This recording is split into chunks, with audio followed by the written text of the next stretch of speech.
On July 30th, 1975, Jimmy Hoffa mysteriously disappeared. There have been many theories over what happened to him. Did the Mafia kill him? Did he get lost in the woods? Was he kidnapped by the CIA? Or was it actually all an elaborate ruse by the government to protect Hoffa from the mob? Today we're going to break down what really happened to one of the most powerful men in America. James Riddle Hoffa was born on February 14, 1913, in Brazil, Indiana. His father worked at a Ford Motor Company factory, and his mother stayed at home taking care of the family. As a young man, he became heavily involved with the International Brotherhood of Teamsters. After getting a job as a truck driver, he moved up the ranks quickly, too, becoming the president of the local chapter of the union at age 26. During World War II, he served in the Navy before returning to the union. In 1952, he was elected as vice president of the International Brotherhood of Teamsters. And in 1957, he was named president, a position he held until 1967. As president of the union, Hoffa wanted to expand the union's power. But there was one major obstacle standing in his way: the Mafia. The La Cosa Nostra crime family had infiltrated the Teamsters union and were siphoning off millions of dollars every year. Hoffa didn't want to be looked down upon by the criminals, so he fought back. This led to a violent turf war between the Mafia and Hoffa.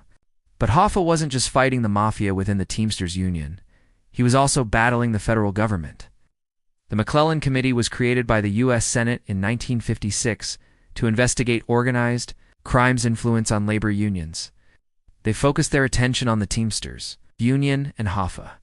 A 3-year investigation resulted in the indictment of Hoffa on 86 counts of mail-and-wire fraud in 1964.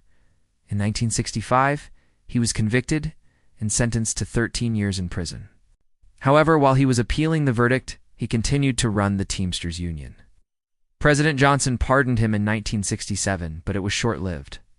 Hoffa was charged again with jury tampering and conspiracy in 1968. He was found guilty and sent back to prison to serve out the remainder of his original sentence. Once again, Hoffa didn't let this slow him down. He appealed the decision, and in 1971, the U.S. Supreme Court overturned the verdict against him. He went back to work for the Teamsters union, only this time he was put under supervision and required to report to a federal halfway house. It was during this time that he made some powerful enemies within the federal government who were unhappy about being publicly embarrassed. In 1975, President Gerald Ford granted Hoffa a pardon for his past crimes, but the terms of his release prohibited him from working for the Teamsters union or engaging in any collective bargaining activities. By all accounts, Hoffa was a changed man. He told reporters he was through with the mob and wanted to go straight. But some people didn't believe him, including the Mafia. They were furious over Hoffa's betrayal and felt he still had information that could lead to their capture. Others believed that Hoffa wasn't through with the union and would try to take it back. Either way, there were plenty of reasons for the Mafia to want Hoffa dead. And then there were plenty of people in the government who would unshed a tear if the Mafia killed Hoffa. So when Hoffa disappeared in 1975, it didn't take long for the rumors to begin circulating. The last person to see Hoffa alive was his attorney, Frank E. Regano Jr. Regano picked him up from his home around 2:30 p.m.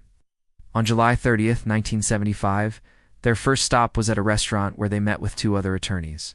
They talked about various legal matters, including a lawsuit against the Detroit Tigers baseball team. At about 4 p.m., Hoffa excused himself to go to the bathroom.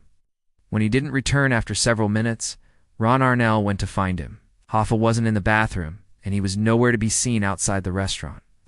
Reganano waited another 10 minutes before calling the police to report his client missing. The police investigation turned up nothing. There were no signs of foul play, and no witnesses came forward with any useful information. Within days, the FBI took over the investigation. Since Hoffa had ties to organized crime, for the first few months, the FBI focused on the Mafia's possible involvement in Hoffa's disappearance.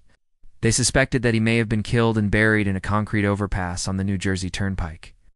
Other investigators thought he might have been taken to a farm owned by the Genovese crime family in upstate New York. Unfortunately, these theories led nowhere. There was no evidence of foul play, and it seemed unlikely that the Mafia would make such a blunder as leaving behind physical evidence. The next theory was that Hoffa had been kidnapped by a group of unknown assailants. The problem with this theory was there was no ransom demand. Kidnappers usually demand money in exchange for the safe return of their hostage. But whoever took Hoffa wanted more than money. There were rumors that the CIA was involved in Hoffa's disappearance, but there was no evidence to support those claims. The fact was, no one knew what happened to Jimmy Hoffa. For over 40 years, the mystery surrounding Hoffa's disappearance has endured. Theories about his mysterious disappearance continue to this day. Some people believe he's still alive and hiding somewhere under a false identity. After all, there was no physical evidence to prove he was dead. Others think he was killed by the Mafia and his body was never recovered. There are even some people who believe the government had him killed. So what really happened to Jimmy Hoffa? The truth is we don't know for sure. But after reviewing all the evidence, it seems likely that the Mafia was responsible for his death. Just a month before Hoffa disappeared, he was placed under surveillance by the FBI. While the FBI was monitoring him, he made several trips to Chicago, which was known to be a stronghold for the Mafia. He also met with several known mobsters, including Anthony Joe Coloni and Anthony Provenzano. Both of these men had been linked to the murder of Jimmy Rourke. Rourke was a former Mafia hitman who turned government witness in 1970. Hoffner allegedly ordered his assassination because he was upset that Rourke testified against one of Hoffner's close friends. Hoffner was never charged in connection with Rourke's murder, but it certainly didn't look good for him. It's also important to note that Hoffner's relationship with the Mafia was complicated. On one hand, he had spent years fighting to keep the Mafia out of the Teamsters Union. But on the other hand, he had also made some very powerful enemies along the way. Some people believe that the Mafia had sworn revenge on Hoffa, and when he disappeared, it was them who carried out the hit. If this is true, then Hoffa's body was likely hidden in an area where it would never be found, like an acid-filled grave or under the floor of a building. To date, no human remains have ever been found in either of these locations. We may never know what happened to Jimmy Hoffa, but one thing is certain: he was a legend in his own time.